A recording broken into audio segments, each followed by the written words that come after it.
where where does the black middle class stand? Because I think there might be a kind of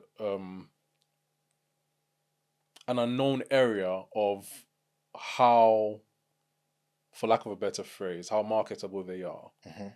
Because I don't know if they are seen as a customer base. Mm-hmm. And I think that is one of the reasons why they're usually not around. Mm-hmm. What do you think?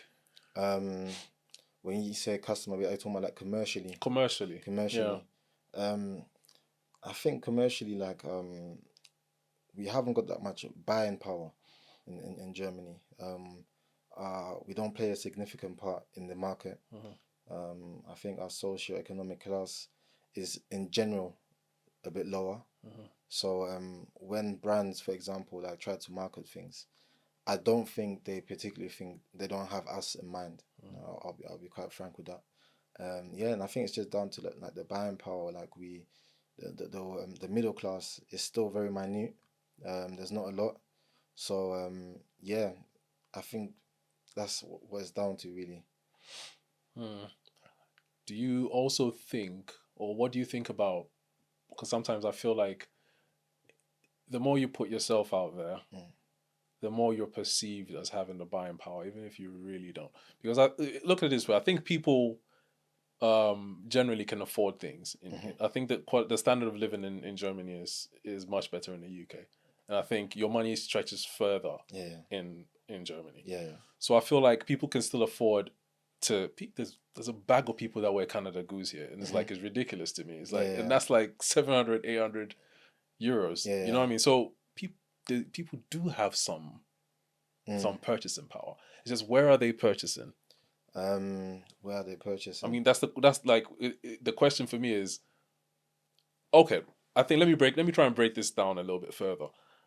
Let's take a an establishment like perhaps a bar or a restaurant. Mm-hmm. I'm sure a lot of black people in Germany are able to afford most restaurants, Mm-hmm.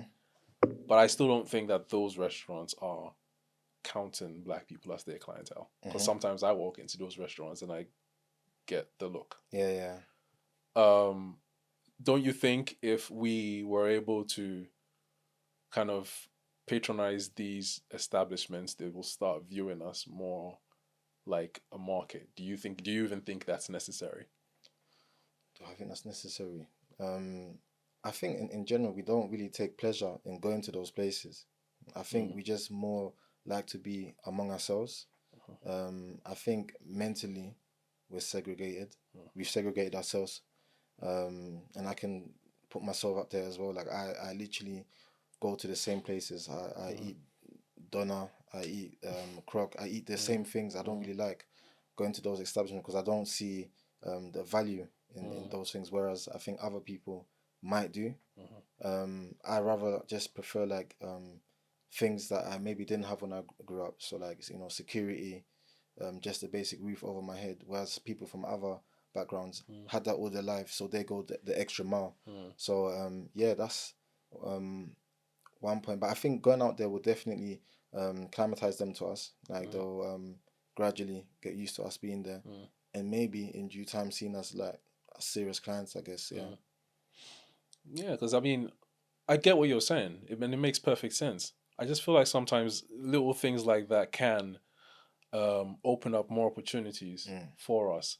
Because if you take the UK for an example, not only do we patronize these establishments and just give them our money, mm, sometimes they reach out to some of us to say, okay, we want to kind of encourage more black people to come here. mm, Can you come say have your event here? Can you have your birthday party here? Do mm. you know what I mean? Yeah. And Yeah. things like that, those open up more opportunities and what business partnerships and Mm, stuff like that.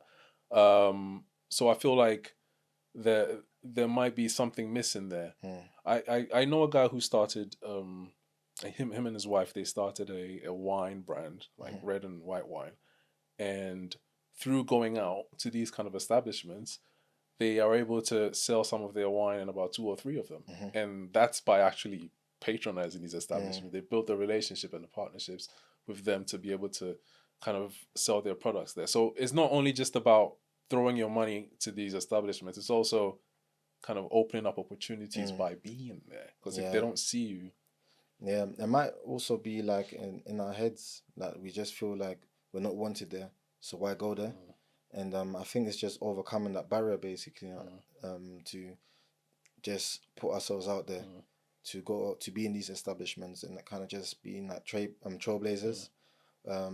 Yeah, like it takes courage. A lot of people don't have that courage, mm, and yeah, but now you're right. Like if you want to succeed in anything, you're gonna have to, put yourself forward. So, um, I commend those that did the wine stuff. mm.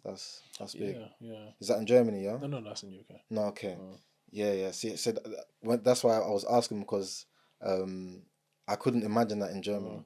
Um, I don't know why, but it's just I feel like where we are mentally, like we just feel like because of those looks that you just mentioned when you mm, go into a certain restaurant, we try to avoid them as much as possible. mm.